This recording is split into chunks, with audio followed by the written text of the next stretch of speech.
this demonstration, we're going to test the Rosemont 3051 pressure transmitter with an input range of 0 to 200 inches of water while verifying the milliamp output range of 4 to 20 milliamps. Connect the test leads from the output of the 719 to the power connections on the transmitter. Then, make a pneumatic connection between the input of the transmitter to the output of the 719. Power up the transmitter with the loop power supply. We'll measure the milliamp signal drawn from the power supply that is provided by the 719. Initially, we see the milliamp signal being measured and the pressure that's being applied. In the first step, we want to measure 0 inches of water. The best way to do this is to vent the atmosphere. We do that with these controls. Open the vent valve. The vent valve can be opened or closed. Open for measuring the 0 inches of water point. This pressure vacuum switch allows you to pump either positive pressure or negative pressure. For this example, we're going to measure positive pressure.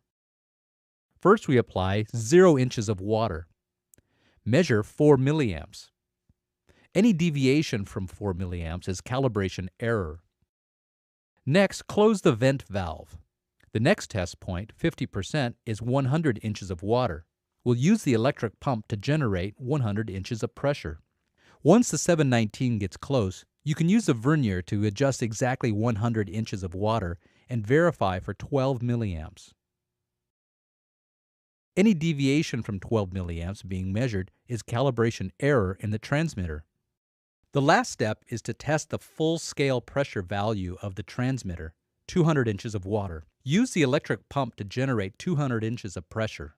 Use the fine adjust in the pump to dial in the value to exactly 200 inches and verify for 20 milliamps. With 200 inches of water applied, the deviation between measured milliamp value and 20 milliamps is the calibration error of the transmitter. In this example, we're going to test a pressure switch by measuring the de-energized contacts of the switch with the 719 while applying pressure to the input of the switch from the output of the 719. This switch has a set point of about 10 psi. Connect the pressure and verify that the vent controls are in the closed position and set for positive pressure. Enter the switch test mode. Switch state initially is closed. Apply pressure to the switch with the electric pump and wait for the contacts to open. The contacts open, indicating a state change in the switch. Let the pressure out and wait for the contacts to close. The test is complete. Press switch test to recall where the contacts open, where the contacts close, and the size of the deadband for the switch. In this example, we have the 719 milliamp output connected on the input of the PLC. We'll drive the milliamp signal from the output of the 719 into the PLC, which then produces an output signal to drive a local indicator. By sourcing a milliamp signal, we can test the input of the PLC, the output of the PLC, and the local controller. To perform this test, toggle the milliamp output mode to source. In milliamp source mode, the 719 is outputting a milliamp signal.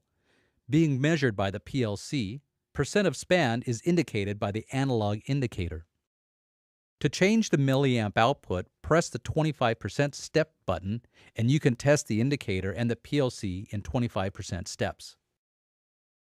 The 719 has a milliamp loop calibrator built in that can be used for testing 4 to 20 milliamp I/O. In this example, we have the output of the 719 connected to the input of the PLC. The PLC output then drives the local indicator. So by sourcing a milliamp signal, we can drive the PLC, check for an indication, drive the output, and look for a local indication. To enact milliamp output mode, change the milliamp output to source, and you'll see we're sourcing 4 milliamps. The PLC is measuring 4 milliamps and 0% of span, and the local indicator shows 0%. Press the 25% step button to increment the output in 25% steps. You can see 4 milliamps, 8 milliamps on the indicator, and 25% on the PLC. Again, advance to 50%, 75%, and then 100%. To make small adjustments in milliamps, use the up and down arrows to change the output in small increments. One key feature of the 719 pressure calibrator and our 718 pressure calibrators is the cleanable pump. In the event that you catch fluid inside the unit, you can open up the cleanout valves in the bottom of the 719 and remove the fluids.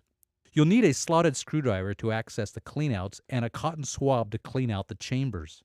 Use a good level workplace where you can capture the small parts. The removed parts include the check valve, the tensioning spring, and the cover screw. Once you've removed the small parts, clean out the chambers with a cotton swab to remove the fluids. To clean out the chamber, insert the Q-tip and rotate to clean out the fluid and then remove. To reinstall, first install the check valve with the rubber gasket side down into the chamber. Next, install the spring. And last, install the cover. Tighten until snug. Fluke Process Tools, keeping your process up and running.